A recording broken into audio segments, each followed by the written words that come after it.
The Book of Mormon happened in North America, and there's proof of it. I actually believe that Zarahemla was initially a Phoenician settlement, and they're the ones that named it. Like when you read this stuff, it's like when you actually read it, you're like, oh, dang, where's the movie?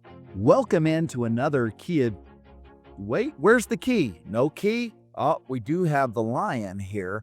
The key, he's a little under the weather right now. And it's kind of a good day to be under the weather here in Utah. It's a little overcast and rainy. And to be honest, I kind of feel like, I don't know, putting on some PJs myself. And my son has got me. Listen, I don't do cartoons.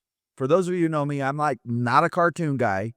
My son, my oldest son, Jet's been watching this cartoon series, but he never told me about it until Chad sent me a picture of this cartoon series called Invincible. And Invincible has a father. His name's David, correct me because I'm just learning, has a father named Omni-Man. And I don't know if David could pop a picture up I'm here. hearing it right now. I'm Yeah. hearing it right now. I got to. But the other day, LDC said, Shane, dude, I've been trying to figure out how to tell you because I know you don't like cartoons. But dude, you look like Omni-Man and your son looks like Invincible. Now, when he's got you got to find the one with the full beard. That's the one that I was like, okay. The mustache. Yeah. Anyways. Right there. That So you're a superhero. Well, I mean, when you actually find out what Omni-Man's doing, he's a good guy-ish. It's find Invincible. And so Invincible does look like my son. Like I would be an overweight, out of shape Omni-Man. I've got a long ways to go. But this looks exactly like my son. It's like if you made a cartoon of my son, that's Jet. Looks just like him. Anyways, kind of funny. So I think what I'm going to do after this podcast, I am going to put my pajamas on. I have nothing going on this afternoon, and I'm just going to take a lazy day like Trevor's doing. David and LDC, they're going to come over and we're going to watch cartoons. Yeah, I know. 44-year-old guys watching cartoons. But hey, I told my son I would check it out. I'm going to check it out. We'll see if I can stay in it. We are joined today by Brian Nettles, and our subscriber base is saying to us, please give us more Brian Nettles. So I am excited to be joined by Brian. And we're going to be talking about a subject that I'm just not well versed in. So I'm going to turn it over to David the Lion Douglas to lead this conversation and get us rolling because I'm excited for where this is going to go. David, take it away. All right. As you know, as we've had Brian on, he shares a lot about archaeology. I would say he's a self-taught Egyptologist. Is that a safe bet or safe thing to Well, say? I would say I never really got out of the intermediate stage. Okay. There's an amount that I could read, but I'm not, you can't say I'm an Egyptologist. But what I can say is in our last episode we recorded with you, that you do have people acknowledging you in the knowledge or experience you have. So, I remember about 7 years ago, I went to one of those Rod Meldrum conferences, and then I met this one guy, and we were going to go do some exploring. And I picked him up at his father-in-law's home, or, his wife's family's home. And he introduced me as being the expert in Reformed Egyptian. I'm going out with the expert in Reformed Egyptian.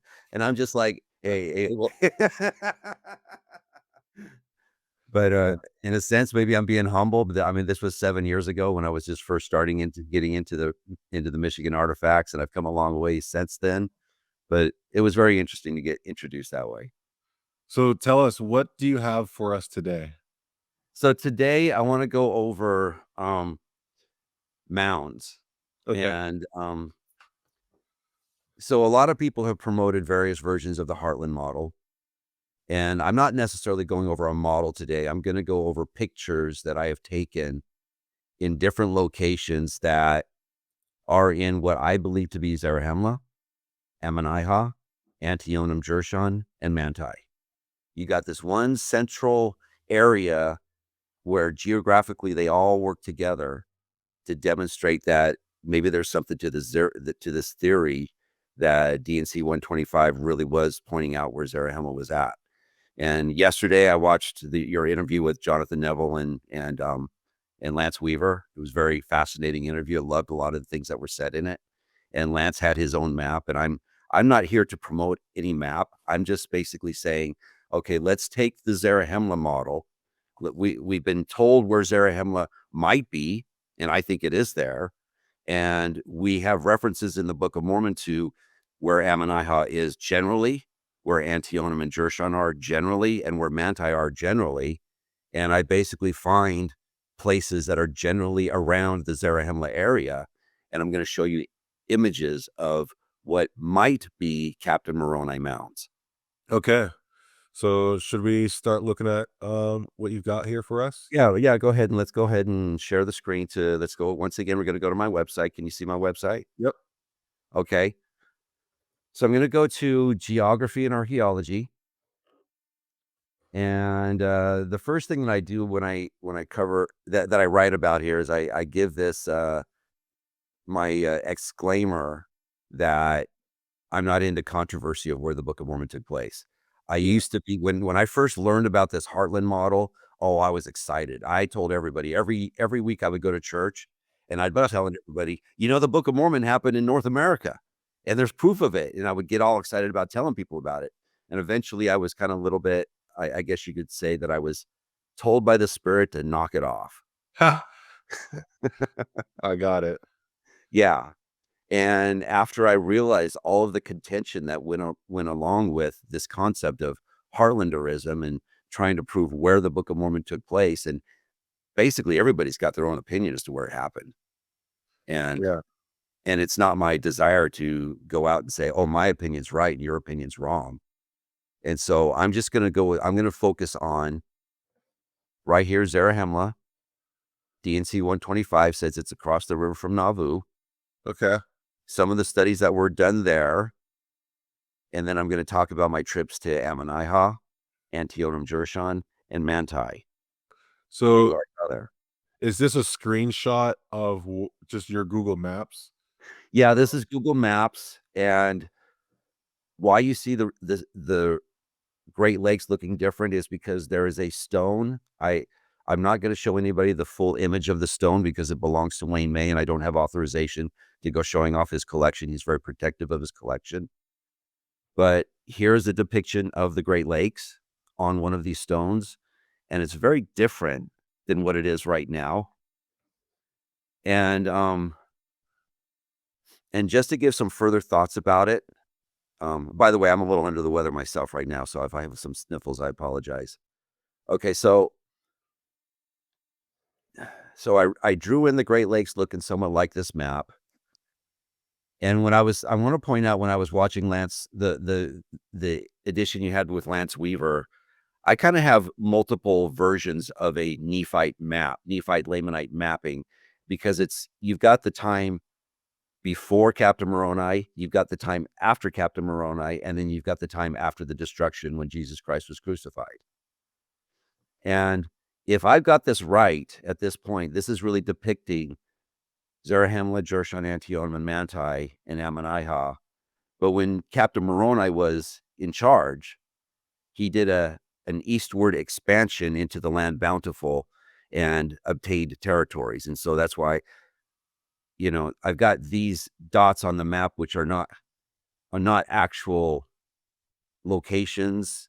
They're just dropped in for purposes of when I read the Book of Mormon, where I think they're at, where I think generally where they're at. Okay. Whereas these are actual sites where I have actually something physical.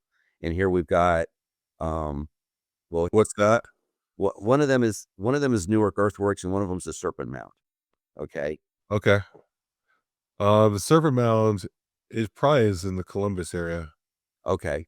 Right. I mean, I remember it being a little more north, but yeah, it might be fine. It's okay. I'm not really focused on these areas right now, but in my reading, my conclusion was that I had, this is where these 5 locations are. Then Bountiful the city Bountiful should probably be somewhere closer to here, closer to where you go up to the narrow pass. And but I have a problem with this whole theory is I have not been able to find the city Bountiful. I used to think it was the Newark Earthworks, but it's too far away from these locations. So this is all theory, but the mounds are not theory. The mounds are real. Okay, so let's go ahead and look at Zarahemla.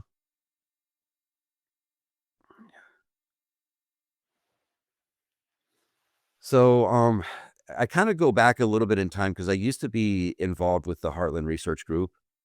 I don't do much with them anymore for various reasons, but John Lefgren is a good friend of mine, and he was really focused on Zarahemla being across the river from Nauvoo. So you've got Nauvoo right here. You've got Zarahemla, which is in this big crescent area, presumably. It's across the river. You'll notice that all of this is high ground. Yeah. So Jonathan Neville pointed out that every time you go to Zarahemla, they went down, and that is correct. Every time I read in the Book of Mormon that when they went to Zarahemla, they went down to Zarahemla. To get there, you have to go from the high ground to the low ground. Another thing is the temple. Every time they talk about going to the temple in Zarahemla, they went up to the temple. And so that's why I put the temple kind of like higher in the high ground. Yeah. It could have been anywhere in that range, but yeah, but this is the only, ground. I mean, this is all generally plains. I mean, it's flat. There's no high ground. Yeah. So I think the temple's probably somewhere here on the outskirts. Yeah. And we do know, at least in the scriptures, whenever they're referring, I mean, just it's a natural thing that the Jews, whenever they talked about up or down, they were literally talking about elevation. They were talking about north and south. Yeah. And so I am pointing out that the scriptures do say going down to Zarahemla, and they do say going up to the temple. So I'm trying to match that. You've got this place called the Rapids. These are the Oh yeah, I see it. These are rapids. And what's significant about the rapids is that they were limestone based, and they were shallow. And Joseph Smith crossed the rapids on horse at one time, and I'll go down a little bit farther. I'll show you the map by Robert E. Lee, where he was commissioned as a lieutenant to survey the bottom of the Mississippi River in these rapids, and basically demonstrated, well, someone else went further with the work, and they were basically demonstrating that it was possible to cross the river on foot in certain locations along these rapids. Yeah. So we're kind of just exploring the area. Yeah, we're exploring the area. And then but I want to turn to Alma Chapter 2 and do some reading and kind of follow through it. I'm also going to point out that I'm writing down Amnahu right here. The hill Amnahu was a important part of this Alma Chapter 2, and there are hills in this area which could possibly suffice as the hill Amnahu. Okay. I've got Alma Chapter 2 open. Let me go ahead and share that, and then we can take a look at it together. Well, I'd prefer if Shane read starting with verse 11, and we'll just kind of like go through the terrain as the battle takes place. So the background of what's going on here in Alma Chapter 2, the first 10 verses are about the politics of Amlici. Amlici was after the order of Nehor. And by the way, Nehor literally means with Horus. So Amlici wanted to be king. They had an election. He lost the election. It wasn't. What does Nehor mean again? I love this. I love this. Go ahead. Horus. Horus is the Egyptian god. Horus, like the eye of Horus, the horse that lost his eye, that horse? That's it. What? Okay. The letter N means two, and then HR is Egyptian for Horus, and it's depicted as a falcon in the hieroglyphs. Maybe there's a code there. Oh, I did a whole video on this, on the order of Nehor. Okay. And that So basically starts with Alma Chapter 1, but we're now in Alma Chapter 2, and Amlici is after the order of Nehor, and he wants to be king, and he's not allowed to be king, and so he organizes his army on the hill Amnahu, on the other side of the river from Zarahemla. Okay, should I start in verse 11? Yes, start with 11. Okay, now the people of Amalekite were distinguished by the name of Amalekite, being called Amalekites. And Sorry, the Amlicites, right? Amlicites. See, I've been reading it wrong my whole life. Amlicites. Um, and I understand why you would make that differentiation because there are some Amalekites as well, and you don't want to get them Yeah, confused. there are actually some people that say that they're the same people. They think that Joseph Smith made a mistake, or Martin or Oliver Cowdery made a mistake, and they're really the same. But I don't think they are. I think the Okay. Amalekites had been there much longer than the followers of Be- Amalekite. being called the Amlicites, and the remainder were called Nephites, or the people of God. Therefore, the people of the Nephites were aware of the intent of the Amlicites, and therefore they did prepare to meet them. Yea, they did arm themselves with swords and with scimeters. Is that how you say that? Scimitars. Scimiters. See, I'm reading this. I've read it scimeters my whole life. So scimitars, and with bows, and with arrows, and with stones, and with slings, and with all manner of weapons of war of every kind. And thus they were prepared to meet the Amlicites at the time of their coming. And there were appointed captains, and higher captains, and chief captains, according to their numbers. And it came to pass that is it a Amalekite? It's not Amlici, right? Yeah, I think his name's Amlici. I'm not looking at the text. I'm listening to you. Holy crap. Okay. I've been saying it wrong my whole life. And it came to pass that Amlici did arm his men with all manner of weapons of war of every kind. And he also appointed rulers and leaders over his people to lead them to war against their brethren. And it came to pass that the Amlicites came upon the hill Amnahu. Amnahu, these words, which was east of the river Sidon, which ran by the land of Zarahemla. Okay. And there they began to make war with the Nephites. Okay, so let's just take a look here. So I've got Amnahu east of the River Sidon. That's presuming that the Mississippi is the River Sidon. Okay, and by the way, yeah, there is a particular hill that is was owned by a particular family who had a lot of spiritual experiences about the hill that they lived on, and they were convinced that they lived on the hill Amnahu, and did a lot to preserve that location.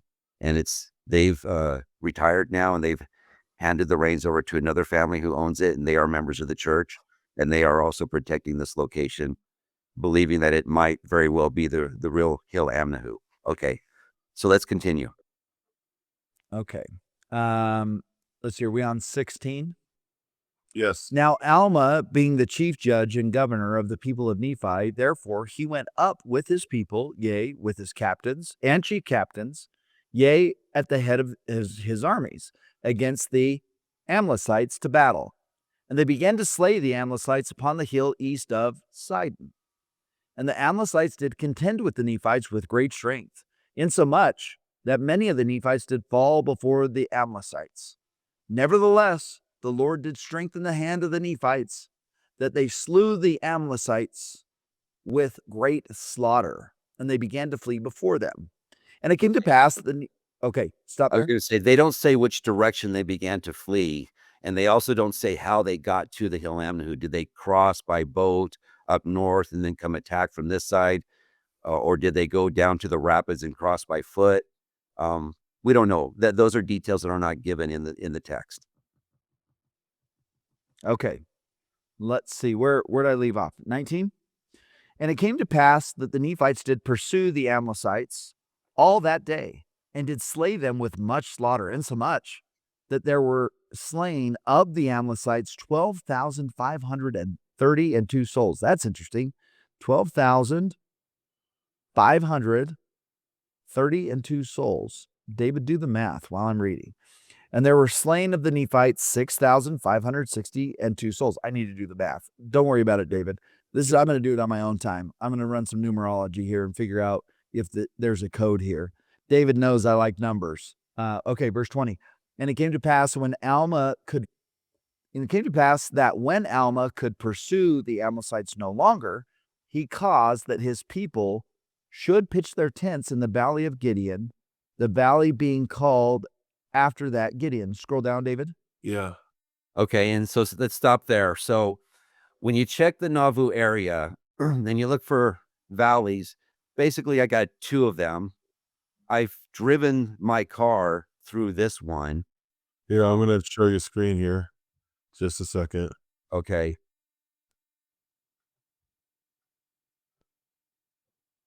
Go ahead. And it's a nice little valley. It's actually a quite, there's orchards down there. It's quite pretty valley. It could be the Valley of Gideon. We don't know. These are details that we're guessing on, doing our best to figure out.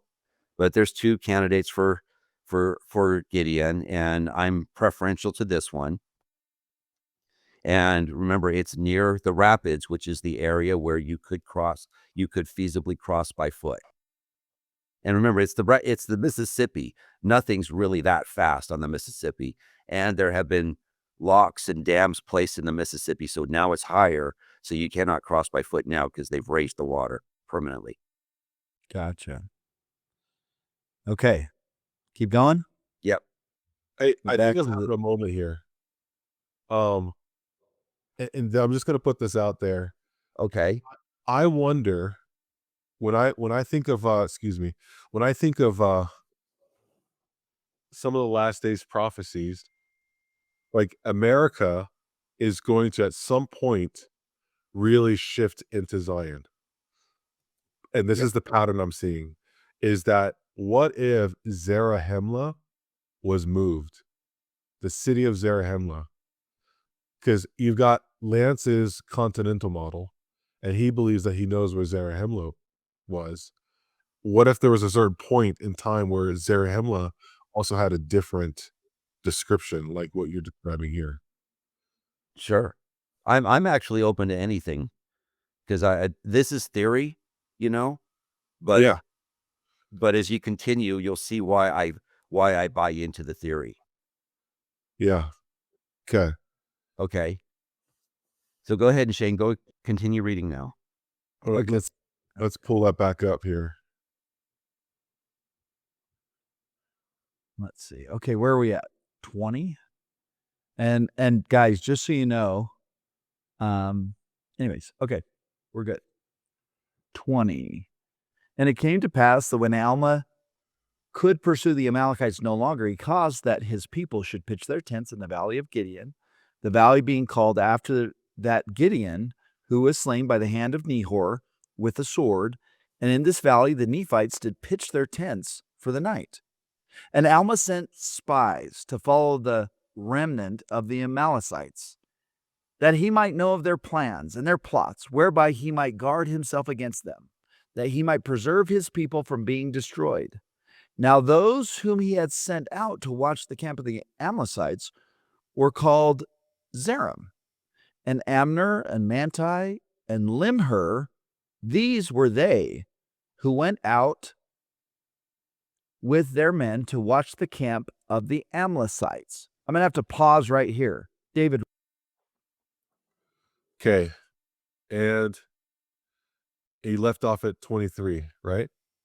So, and it came to pass that on the morrow they returned into the camp of the Nephites in great haste, being greatly astonished and struck with much fear, saying, Behold, we followed the camp of the Amalekites, and to our great astonishment in the land of Minion, above the land of Zarahemla, and are in the course of the land of Nephi, we saw numerous hosts of the Lamanites, and behold, the Amalekites have joined them, and they are upon our brethren in that land, and they are fleeing before them with their flocks and their wives and their children towards our city.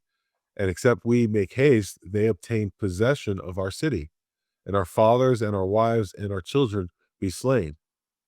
And it came to pass that the people of Nephi took their tents and departed out of the valley of Gideon towards their city, which was the city of Zarahemla. Okay, Is so that correct? notice that the land of Minon is high ground. This is Okay. all high ground. Okay. Okay, you have the potential to cross by foot from here all the way down to here, and the other side, the land of Minon, is high ground. You got the Lamanites that have joined in, and now they're making their way. The Lamanites are making their way into Zarahemla, and so now Alma needs to not only fight Amlici, now he needs to fight the Lamanites. Okay. So where do you think Minon was? I think it's somewhere up here. It's all high ground. Oh, This okay. is all compared to Zarahemla, it's high ground. So the Lamanites are coming through Minon, and They somehow, I don't know how they got there. They may have gone up into from the west side of the river, or then taken their way up, crossed the Des Moines River or the Des Moines River, and made their way in. That's not given. It's the information not given. yeah, and then the Nephites are coming with their flocks, women and children, and coming right into Zarahemla. Okay. Yeah. Continue reading. Yeah. Okay. And then I can read now. Where are we at? Sorry, I had somebody that is doing some work in my house. He came in. I didn't want him to be in the video. So, okay, where are we at? 25. Yeah. Oh no. Okay. Yeah. Go ahead. And they were upon our brethren in that land, and they are fleeing before them with their flocks and their wives and their children towards our city. And except we make haste, they obtain possession of our city and our fathers and our wives, and our children be slain. This does not sound good. And it came to pass that the people of Nephi took their tents and departed out of the valley of Gideon towards their city, which was the city of Zarahemla. Now behold, as they were crossing the river Sidon, the Lamanites and the Amlicites, being as numerous almost as it were the sands of the sea. Whenever I hear that, I'm like, this is a lot of freaking people. And here's some of the issues that I have with some of the models out there. I'm like, either they're exaggerating or there were way more people than we're giving them credit for. And if there are this many people, like, there should be more stuff, unless it just got mud flooded out and you believe in Tartaria or something like that. Like, I don't know, so that's where I'm like, okay, maybe for them it was like the sands of the sea, or maybe we don't understand what they're saying. But let me go back and read. I don't know if you guys have any comments on that. Well, woods of home degrade. They don't last 1,000 years. That's true. 1,000 years. Yeah, that's true. Okay, so where are we at here? Let's see. Where am I at? Davis, help me out. 28. Therefore the Lord did hear. Okay. Nevertheless, the Nephites being strengthened by the hand of the Lord, having prayed mightily to him that he would deliver them out of the hands of their enemies. Therefore the Lord did hear their cries and did strengthen them, and the Lamanites and the Amlicites did fall before them. That's sick. And it came to pass that Alma fought with Amlici with the sword. Alma's a gangster.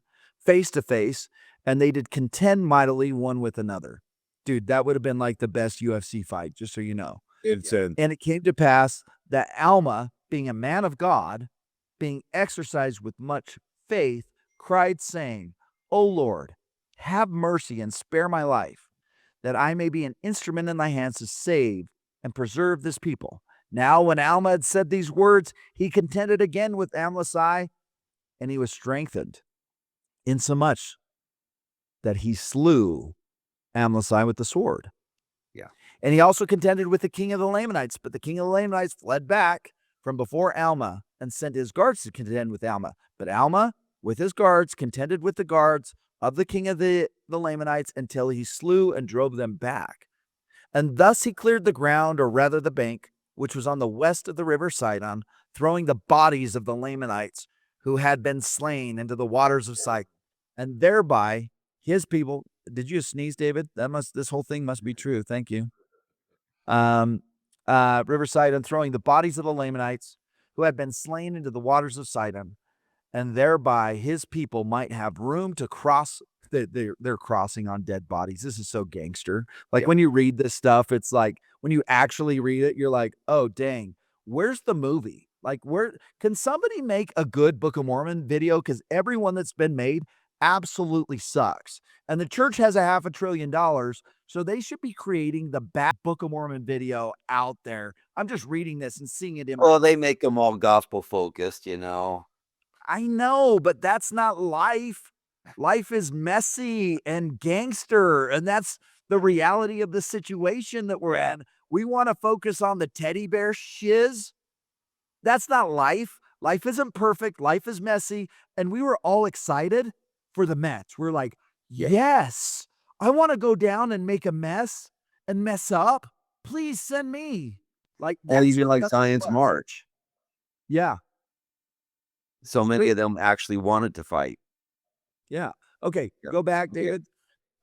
Or do I stop there? No, keep going because we know that they're having the battles. It could, I suspect it's probably around here, maybe by Sandusky. We don't really know, but that's a good candidate for me is by Sandusky as to where this battle might have been fought. Okay. And thus he cleared the ground, or rather the bank, which was on the west of the river Sidon, throwing the bodies of the Lamanites who had been slain into the waters of Sidon, that thereby his people might have room to cross and contend with the Lamanites and the Amalekites on the west side of the river Sidon. I mean, if Sidon is the Mississippi River, I'm just going to throw this out there. If Yeah. that's legit, have you been to the Mississippi River? Because I have. I've been to this lived- place. I've been to these places. I don't know. I was in Natchez, Mississippi. So the Mississippi that I remember, they had to build a bridge across, right?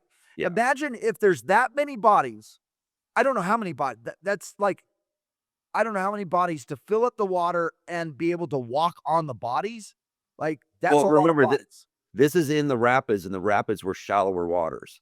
Okay. Okay. This is the area where Joseph Smith crossed on horseback, Okay. Okay. and the I bottom don't. limestone.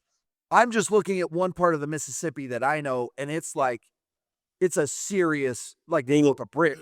And just for the record, Mississippi does mean fish, or like it translates from what I recall. It's a Brian, help him out. I see Brian going. Brian's doing one of these things. David heard some podcast somewhere where somebody said something. Well, it's actually been spoken a lot by a lot of people, and the rationale is that the city Sidon was that the word Sidon means fish. It actually means fish in Greek. It does not mean fish in Hebrew or Egyptian or Phoenician. So but that's something that's been said. I actually don't buy it, but What do you say? What is it in your world? What does it mean? Or do we know? Sidon, what I think it is, I actually think that Zarahemla is Phoenician. That means Tyre lives strong. And Sidon is the sister city of Tyre. And I actually believe that Zarahemla was initially a Phoenician settlement. And they're the ones that named it. Here's Tyre lives strong, and here's Sidon, the river Sidon, named after the old world names.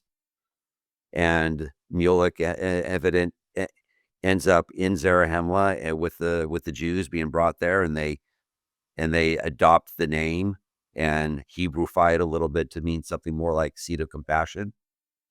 You just had to change the last syllable. Zer, Tyre, Chem, lives, Lai, strong, and that's straight out of a Phoenician dictionary that I picked up by Zelig Harris, written in the 1930s.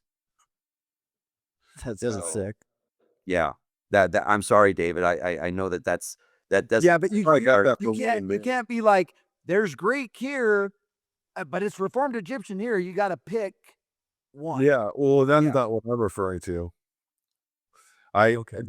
I understand from, and I've done a lot of Ancient Answers videos on this, where you got Mississippi being a river of fish, and then Sidon, I understood, was connected to the same meaning of fish, and then so they're two different languages, but the core message is that it's a river of fish.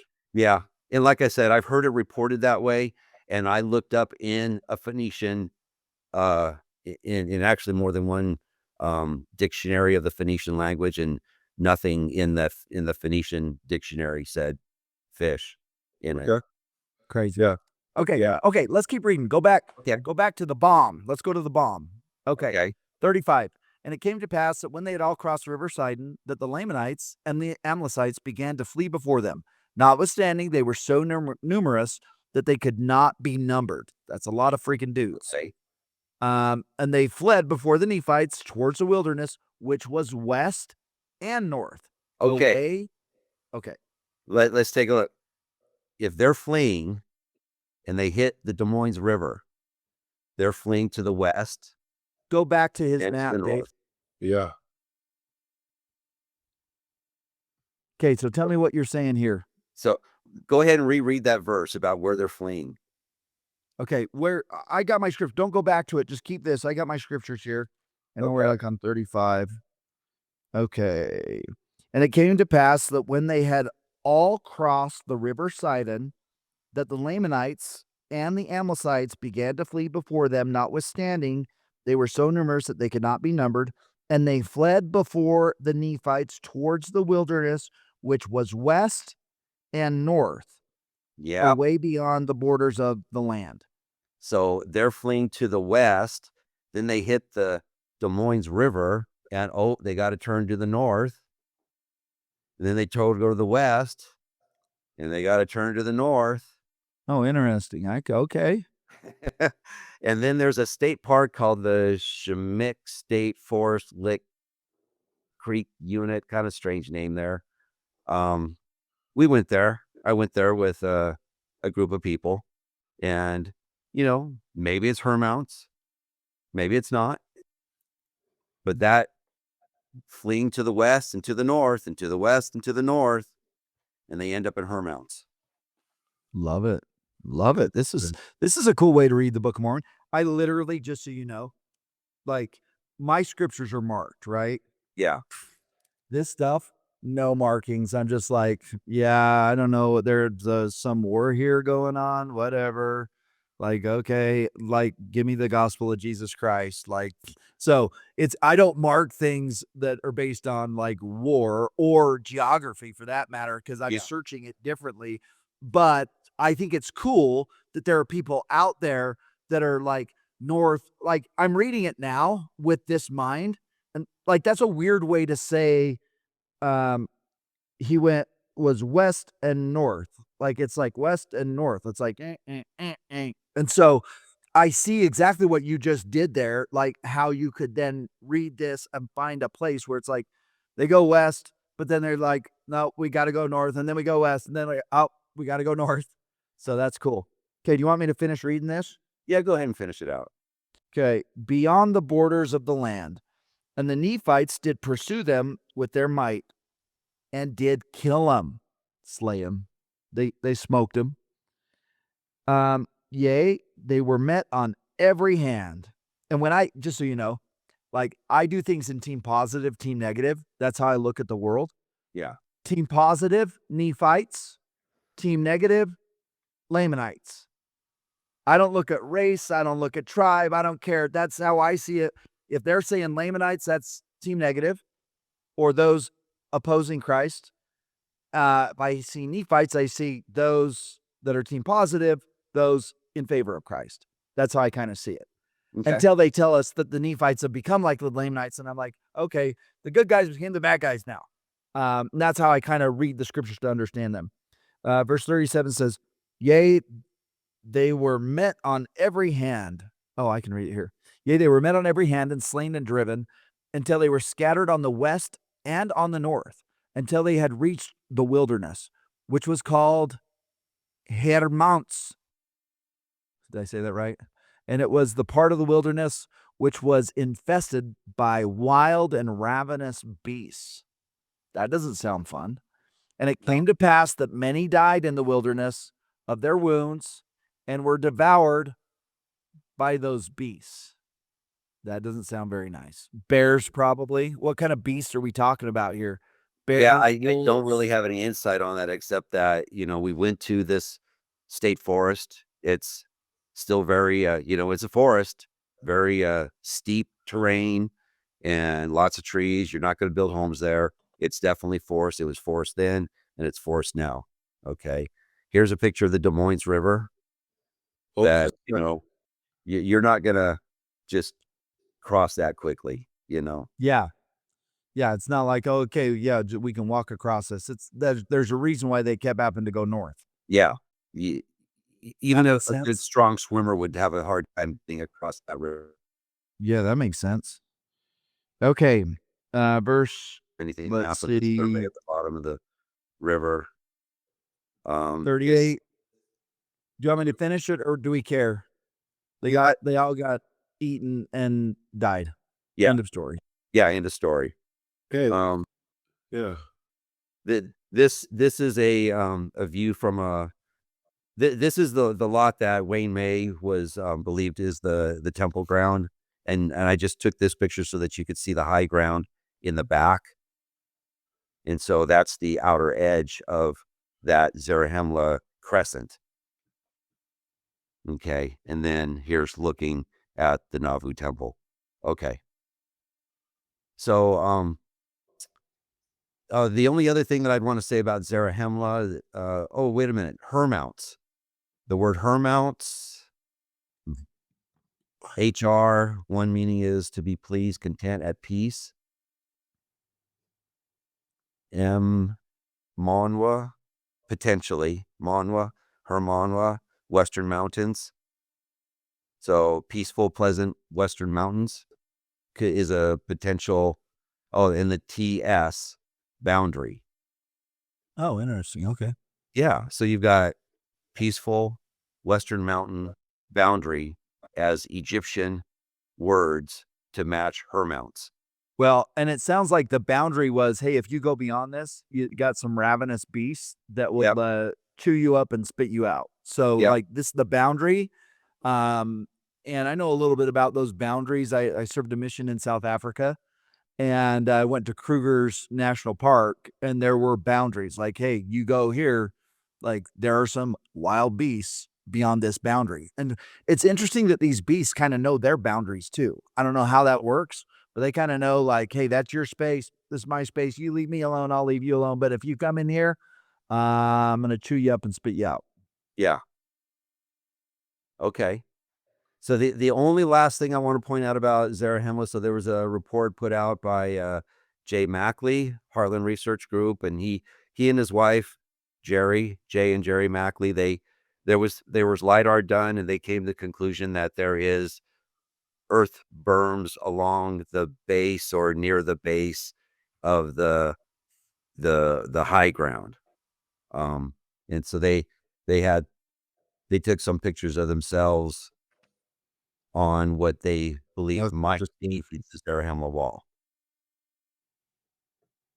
yeah, and for those that don't know, a berm is like it's like a little it's like what we saw in Kirtland, actually, Shane, the heap earth, And in fact, it's funny, in that last verse, it said heaped earth. That's a little Easter egg for our Kirtland video. Love me some heaped earth. Get me some heaped earth, please. But make sure that there's 18 holes attached to that heaped earth.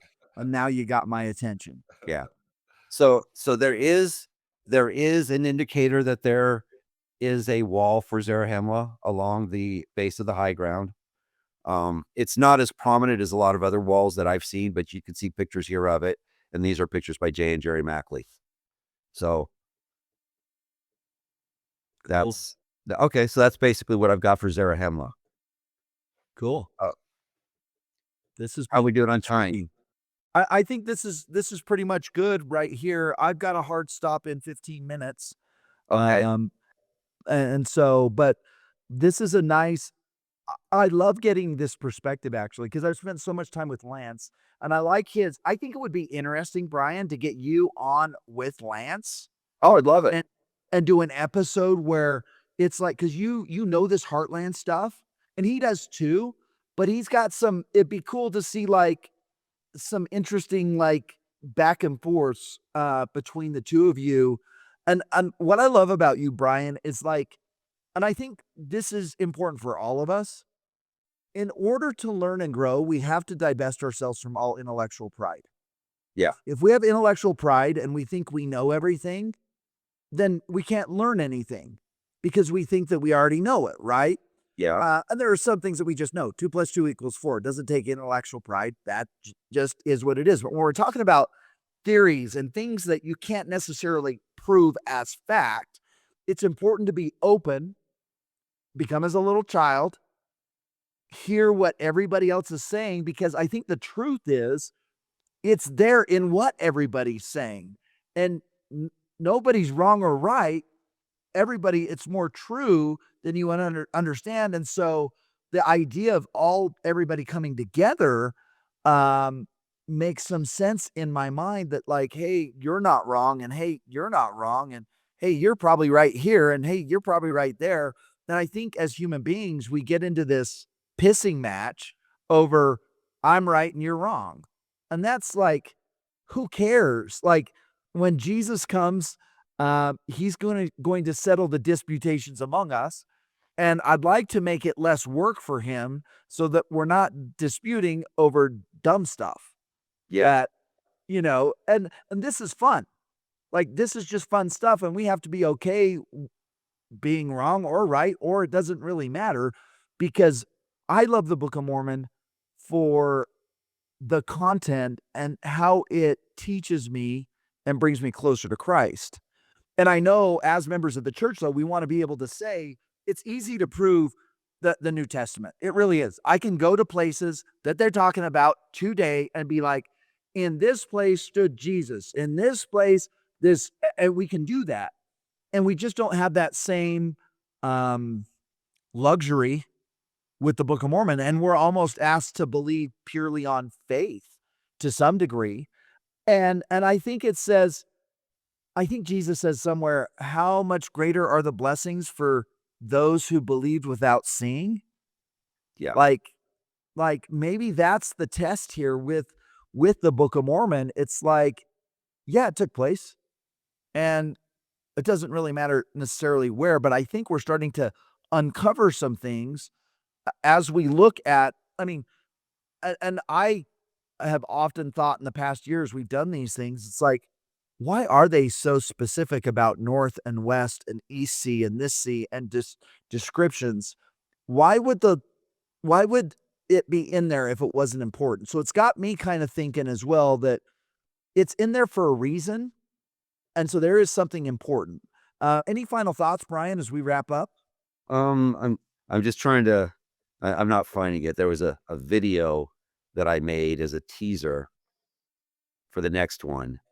I want you Well, to let's see. send it to David and we'll clip it in right here. Okay. Well, yeah. Okay. Um. Yeah. Well, it's right here. If you can see the webpage. Oh, Yeah. let's pull that up, David. Can we play it? Yeah. Okay. There it is. Here's a teaser. There's no sound in it, but this was what I consider to be a defensive berm of what I believe to be the land of Jershon, and it is simply surrounding a farm.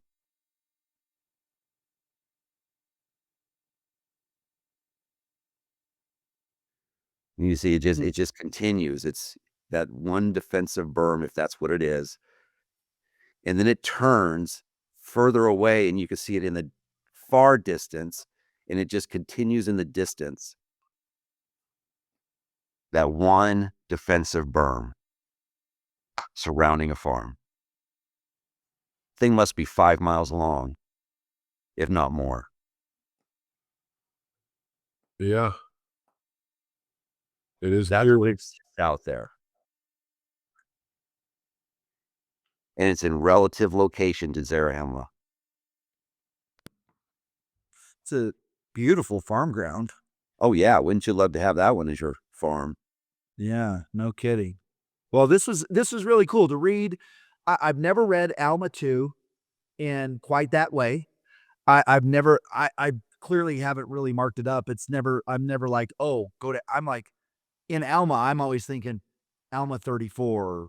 There's other things that I'm thinking of.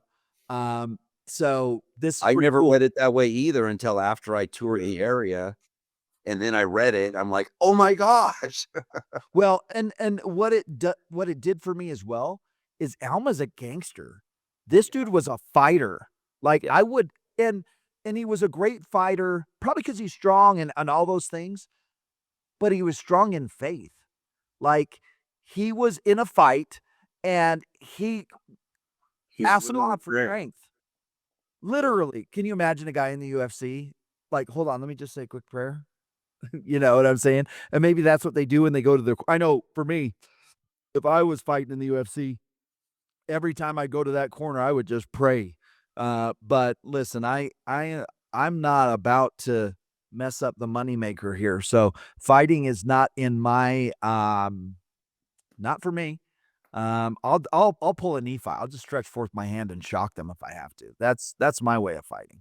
So anyways, Brian, thank you so much for coming on and enlightening us and being a friend and being on our program. It's so awesome to have your knowledge and your wisdom and your insight as we look at all these various, whether it be geography or archaeology or even just understanding how words are connected to Phoenician or Egyptian or whatever it is. It's just really cool that you've spent the time on your own time. This is not something you do for a living. This is a hobby. This is something that you're fascinated by. So thank you for the effort that you put forth to provide, I think, interesting, cool content for people that are interested in these kinds of things. So thank you for coming on. David, any final thoughts? We wrap up? Brian, you're a great communicator, and I thought that was beautiful how we just did that whole thing. Great. Thank you. Okay. Thank you. Well, hey, if you like this video, give it a thumbs up, share it. And if you haven't subscribed to Zion Media, you might want to do that. We've got some amazing content coming out. We've got so much that I'm ready to hit one of these because we got way too much content at this point. And, but it's good. I love it. Thank you for all the love that you send. I got a list today of all of the people that have gone back to the temple because of something that was said on Zion Media, or have come back to church because of Zion Media, or have even joined the church and gotten baptized or rebaptized, or just renewed their faith by watching our videos, which is our purpose. Our purpose is to guide souls back to Christ, or if they're on their way to Christ, help lead them on their journey. David. I just want to remind everybody to always follow the Spirit when you're seeking for truth. Yeah. Yep. Like the great scripture says, let the Holy Spirit guide. Let's do that. Let's make sure that we trust, but verify, and we verify through the gift of the Holy Ghost. Grateful for that blessing that we have in our lives. It'd be really hard to navigate without having those promptings and those insights. So, again, myself, I'm Shane Baldwin for David the Lion Douglas and Brian Nettles. We'll see you guys all next time.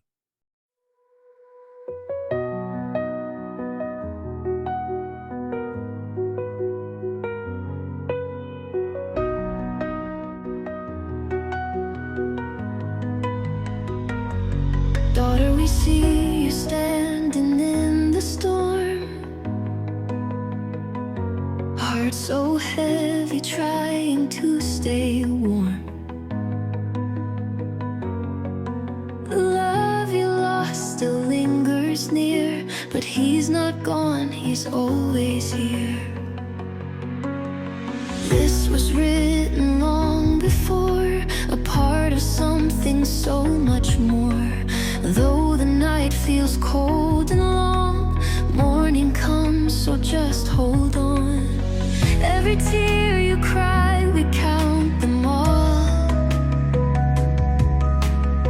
Every time you fall, we lift, we call. You are known, you are seen. This is not the end, just wait and believe. You will see me again when the veil fades away, when the night turns to day. I am closer than you know. Feel me in the wind and the waves as they flow. Love's not broken, time's not real. What we had will always feel, so breathe, my love, don't be afraid.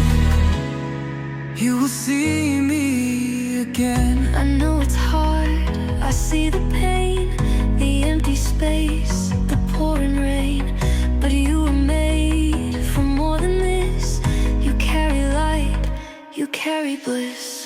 Raise our children, teach them love. Tell them I am watching from above. I am waiting, but so proud. You are strong, just look around. Every tear you cry, we count them all. Every time you fall, we lift, we call. You are known, you are seen. This is not the end, just wait and believe. You will see me again. When the veil fades away, when the night turns to day, I am closer than you know. Feel me in the wind and the waves as they flow. Love's not broken, time's not real. What we had will always feel. So breathe, my love, don't be afraid. You will see me again. And when you dream, I'll be there. In the quiet moments and whispered prayers. You are never on your own. Love like ours was always known. You will see me again when the veil